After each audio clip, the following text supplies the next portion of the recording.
Concept of rotation. तो rotation से पहले आपको ये पता होना चाहिए कि किसी भी कॉम्प्लेक्स नंबर को एज ए वेक्टर कंसीडर कर सकते हो, राइट। तो जैसे सपोज हमारा एक आर्गन प्लेन है, राइट,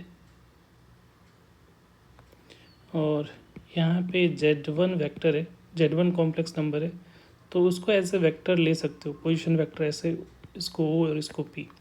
तो OP वेक्टर को हम लोग Z1 कंसीडर कर सकते हो, ठीक है।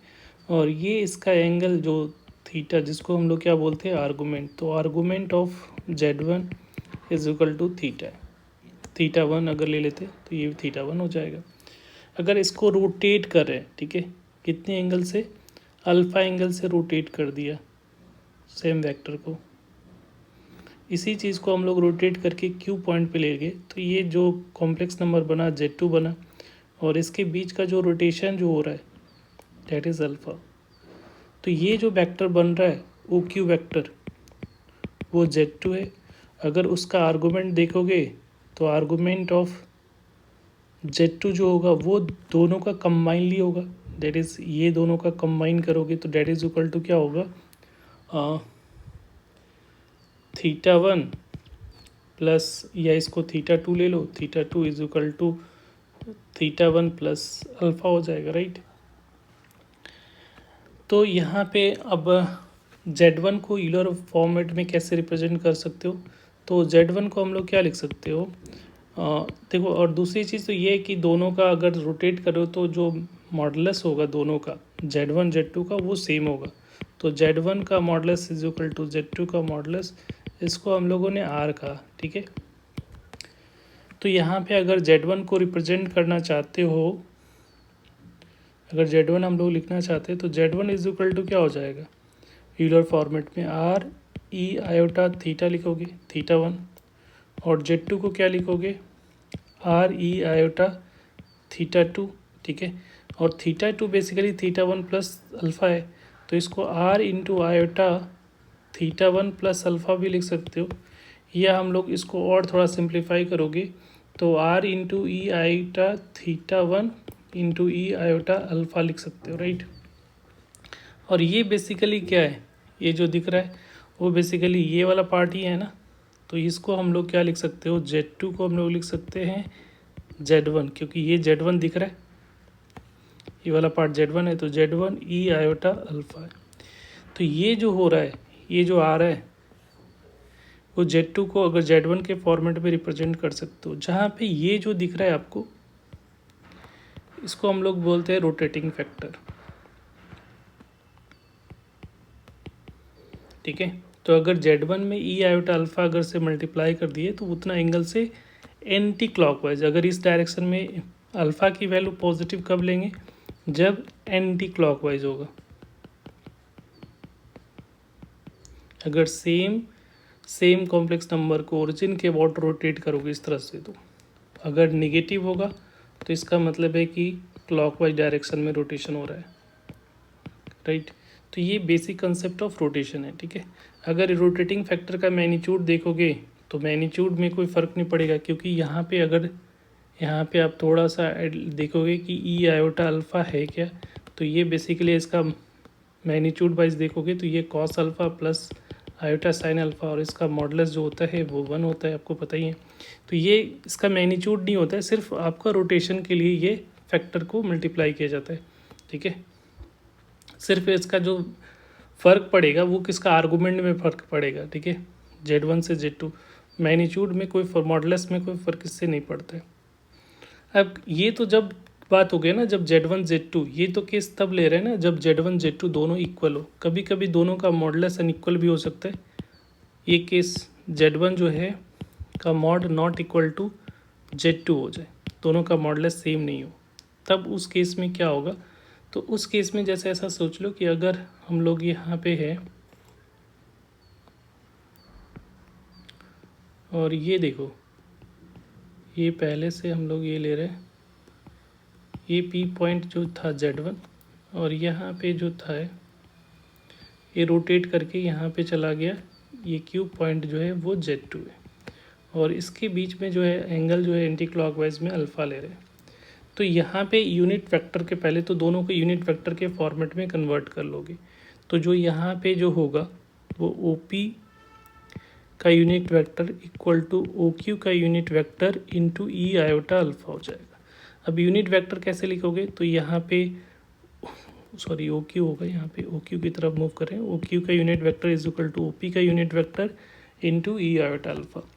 तो ओ पी का यूनिट वेक्टर कैसे लिखोगे, तो ओ पी का यूनिट वेक्टर हम लोग ओ क्यू का के लिखेंगे Z2 डिवाइडेड बाई Z2 का मैग्नीट्यूड। उसी तरीके से ओ पी का लिखना होगा तो Z1 डिवाइडेड बाई Z1 का मैग्नीट्यूड मतलब मॉडुलस ई आयोटा अल्फा। तो इस तरह से इसको रिप्रेजेंट करोगे जब दोनों का मॉडुलस डिफरेंट अनइक्वल हो, राइट। नेक्स्ट केस ऐसा हो सकता है कि पोजीशन जो है वो डिफरेंट हो। जैसे नेक्स्ट केस जो है वो पोजीशन जो है, यहाँ पे अगर हम लोग पोजीशन की बात कर लेते हैं तो ये जो है, ये दोनों जो वेक्टर है, एक जो है यहाँ पे Z1 ये Z है,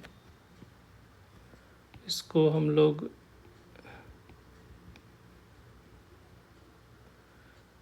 R ले लेते हैं, ये एक P पॉइंट है, ये Z1 और इसको रोटेट कर दिया गया है Q पॉइंट और इसका Z2 है आर्गन प्लेन में, और इसका anti clockwise rotation angle alpha है। तो अगर इसको Z1 से Z2 का में रिलेशन अगर देखो रोटेशन से कैसे लिखोगे, तो यहाँ पे क्या करोगे, यहाँ पे सेम कंडीशन RQ का यूनिट वेक्टर, ठीक है, RQ का unit vector minus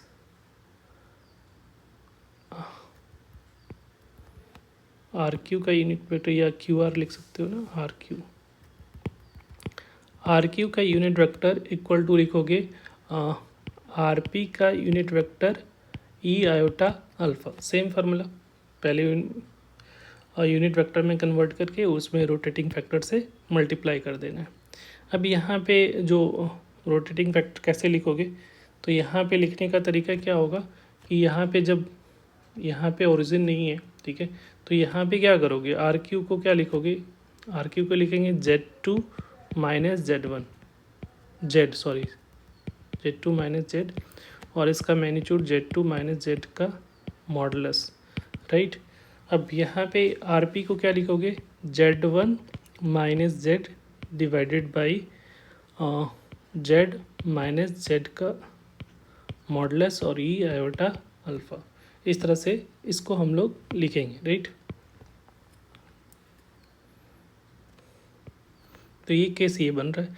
next case ऐसा बन रहा होगा कि अगर हमारा जो है ये जो वेक्टर का है रोटेशन जो है,